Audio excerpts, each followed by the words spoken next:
Welcome to Delicious Paintbrush. Today we're going to showcase my Space Wolves Night Titan.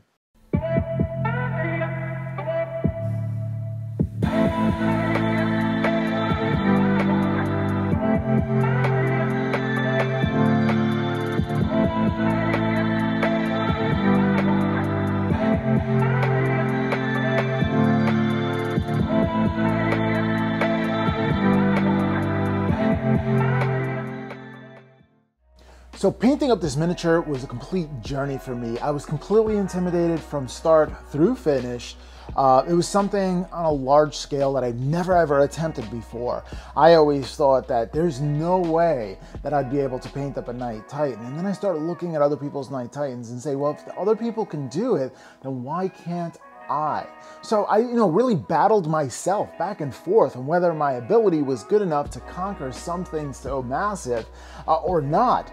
And actually, I started holding myself back. I mean, my message that I learned from myself was don't hold yourself back and go for it and see what happens. That even if you fail, you fail forward and you learn a whole bunch of things. Is there some things different that I would be able to do on the Night Titan now in retrospect? Absolutely. Every project that I do is an opportunity to learn, and this project was no different. In fact, there were so many different opportunities to learn. There was just, after a while, it became overwhelming to the point where it was mind-numbing, like I didn't know what to do anymore, and I had to take a break from it. And this is a really important thing. Like if you do a massive project like this, have another project on the side, because if you stare at something for too long, you kind of like, you tune out after a while, and you want to be focused when you're actually doing the miniature. So, have a side project, or at least, two projects is optimal when actually painting up a project. You should have two going. Like one is your main one and one that you get when you're tired of the other one, so you can switch pace. Sometimes it's terrain, sometimes it's another miniature, another faction. I'm doing my Flesh Eater course, for example, while I'm doing my Space Wolves.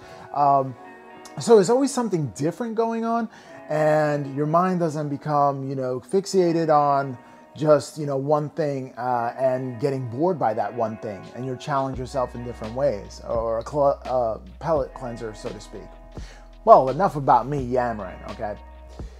And let's get into the showcase. Check it out. All right, welcome to the video. So I'm talking about painting up this Night Titan and building it. It was a process, I had my friends push me to build a Night Titan, and I was intimidated and I didn't want to do it. So I pushed it off for a very long time, but they were very, very insistent. They kept on saying and insisting that I build a Night Titan. So eventually I gave in. And I started building the Night Titan, but I knew there was a class coming up with CK Studios with Vince Venturella, and I knew that I really wanted the support in order to know how to tackle a Night Titan. Because when I started my Space Wolves, I didn't know what I was doing, so I just, followed box art and called it a day. And I didn't want to make a lot of mistakes when building this Night Titan because they're actually kind of expensive, so I don't want to make a mistake on something that is very expensive. So I was very relieved that Vince Venturella was having a class with CK Studios on how to paint Night Titans, so I can get the basics down. And I was building the Night Titan and everything, and actually I was afraid of doing freehand. And one of the things that I did, Mr. Vince Venturella came over to me while I was trying to paint, and I said I wanted a design for the carapace, but I didn't know how to do it, how to approach it. I said I can sketch a little bit, and I've sketched out a couple of things that I want for that carapace, and I settled on that wolf skull coming down. And so I sketched it out, and he told me to sketch it out in the actual carapace after we laid down a nice little base coat and had some, shadow transitions onto it. So we did that, and he came by and took some bone white and some darker color and just like said, all right, now we're going to paint, and he splatted on to the carapace, and I almost nearly died. But then I saw how those little quick transitions actually turned into something that looked like bone, and it amazed me how, overcoming that fear really pushed me as an artist to be able to do some of the freehand that's actually on here, and I wasn't that intimidated by it, and I kind of tackled it. So when it came to freehand and this model, I kind of pushed myself to that aspect. Another thing with the freehand that really transformed me was a shoulder pad. Now I did a shoulder pad while I was at the class, but I wasn't looking. I was looking at it, and it was like, at first it looked like world eaters, and you know, it didn't have that maw in there, and I really wanted to make it look like the maw. And you know, Vince inspired me to, hey, why don't I do a Space Wolf maw in there? And I tried, and it looked terrible. So what happened was, is when I went home, I did a lot of research and went back and forth with support with artists. You get that feedback from the artist, you really can improve. And I kept on pushing myself and looking at pictures and looking at pictures and looking at Pinterest, and then finally I settled up on a couple of some of the design elements that actually worked its way into that shoulder pad for the Space Wolves, for the wolf's maw coming in. And I draw like more of a cartoonish kind of anime kind of style, so when I sketched it on there, it sort of looked like that, and we pushed it in a lot of different areas, and it really came out, all in all, that maw on the shoulder came out really, really nice. And then, you know, I just wanted to make it look, go above and beyond on the foot pedal still. It had Ragnar's Black Mane's, you know, symbol of his wolf, his chapter symbol. And on the other leg, you didn't really have anything, and so I just freehanded another wolf. Again, looking on Pinterest and Google Images and getting inspiration, I saw a wolf's head and howling at the moon, and then I saw the hair, and then I just disembodied it so I can make it a floating head, sort of like the symbol for Ragnar Blackmane. That Blackmane has that floating kind of head, so this way they're kind of facing each other, getting some kind of symmetry going on. And then I pushed myself even more with doing some runes on one of the night. So I really wanted to make sure that every panel, no panel was untouched. Like, there was something everywhere, something to look at. I wanted the model to be interesting and continue on to the interest no matter where you look. The head itself, the wolf head itself, I got from Shapeways, and it's a really sweet head, and I had that for a while, and I really wanted to use it, and it's great. I mean, it's a great conversion. People told me I might not be able to use it on official GW games, but I hardly even play, so you know, I'm just all about painting.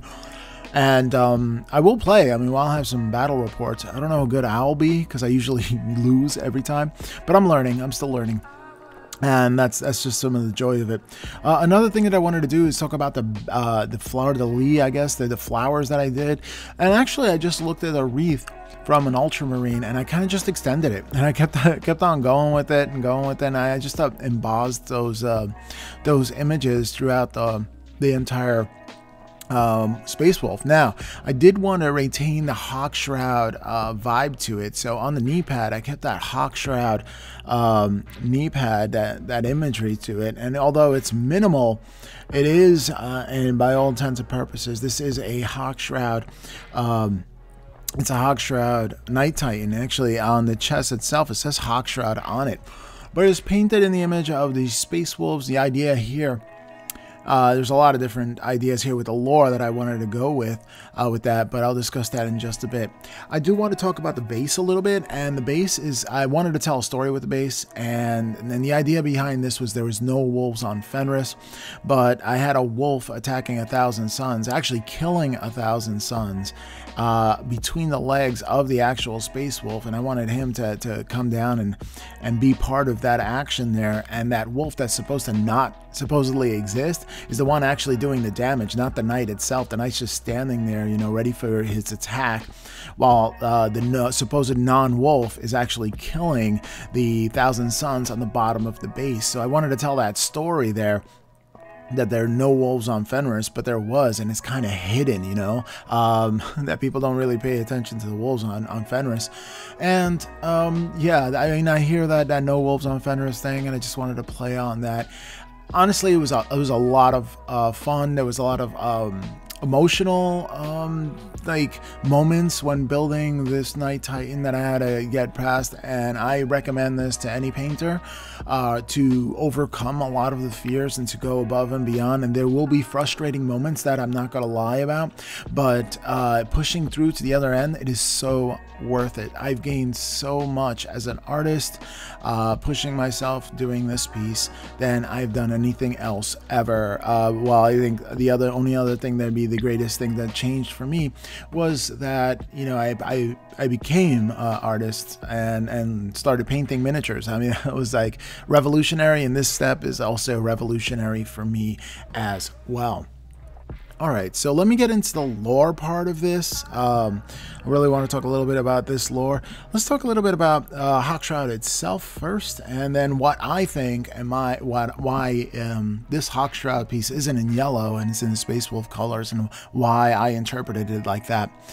No knightly house is more loyal than Hawkshroud. I mean, that's what they're known for. Its nobles have cultivated an impeccable reputation for honoring the debts and keeping their word regardless of the personal cost to them. And those that enter oath alliances with Hawkshroud know that when they are called for support, it will come. For this reason, that Knight of Crestellan are often on campaign fulfilling the promises that they have given. I relate to this because if I make a promise, I stick to it too. So personally, Hawkshroud is the house that really draws me the most. So the culture of the oath debt is woven into society of the Hawkshroud homeworld of Crestellan, and hopefully I'm saying that right. When even amongst their peasants, the man's word is their bond. An eerie, haunted place. It's desolate moors and black hills stench in all directions under the sky of the heavy freezing rain. So that's an interesting place, that nightly world where Hawkshroud comes from as well. And it's like even up to the peasants, like honor bound is what they're all about.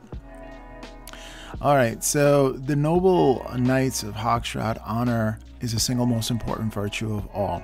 So essential to their way of life is their self-esteem and reputation of their house. The Hawkshroud's knights will honor any call to arms from those that have earned their loyalty and respect.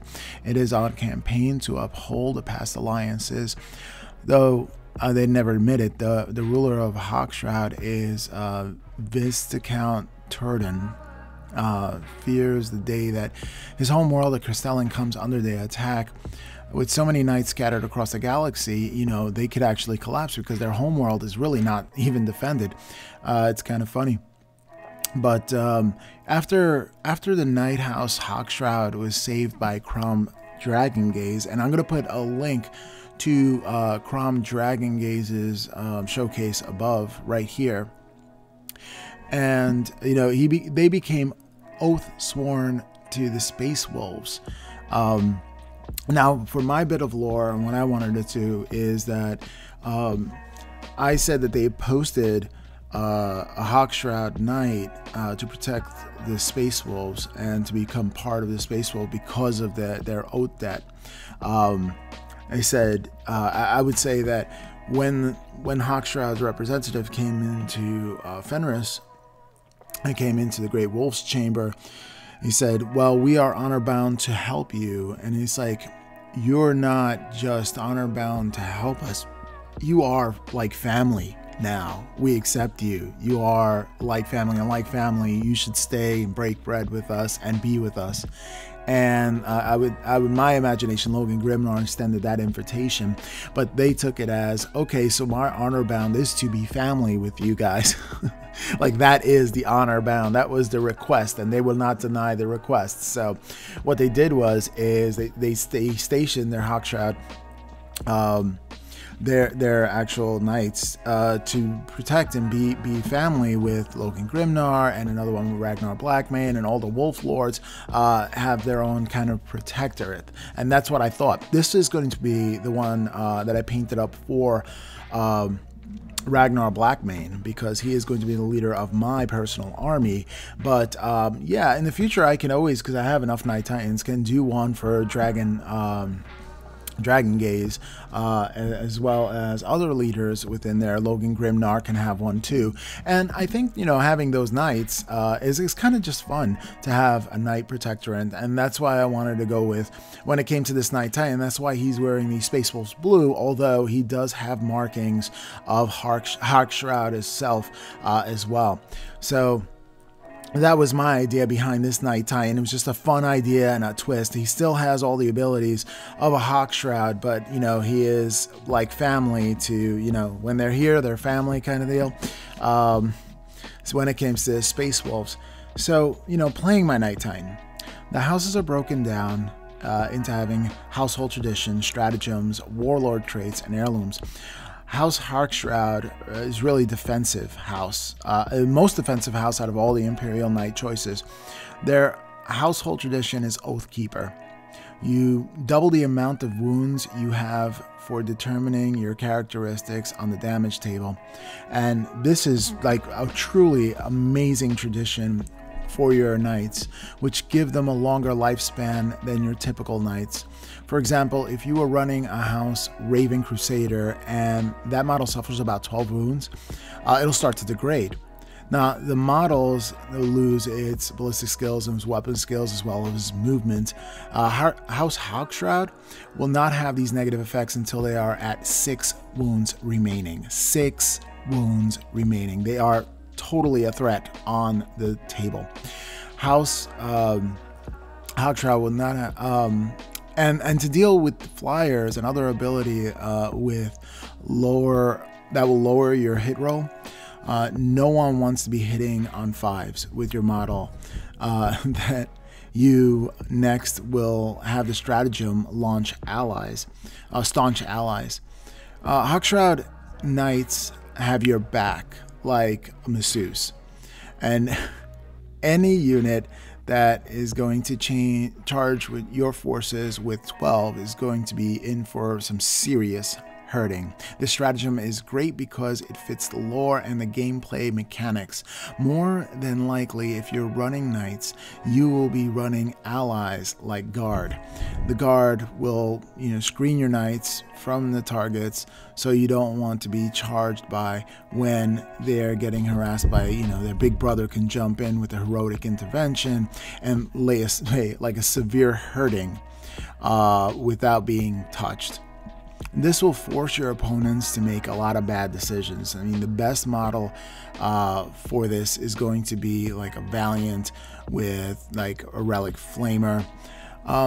Your opponent is going to have to eat about 10 on its average of, you know, strength 7 shots that re-roll to wound before they charge in, along with all other armaments. And then if you get a free move, and you'll get stomped, whatever's left to bits, and you're claiming for a premium. Duty of the Forsworn is the Warlord trait, and it lets you pick one of your opponent's units, and your Warlord gets a +1 to hit. You can never go wrong with this Warlord trait, getting that +1 to hit. Choose something that you need to die and then let your Warlord lose on it. Hit on 2s in combat, and, you know, shooting benefits you in 2 phases. And I'm all about, you know, the abilities that give you more for less. The unique Hawkshroud bonus that I would say is meh in items is Angel's Grace, the heirloom. And this is situational because, you know, you can get to consider to use it out of depending on whether you are what you're playing or who you're playing. Chaos loves to hand out mortal wounds, like, you know, it's not even going out of style. The items let you ignore mortal wounds from a psychic attack on a roll of 4.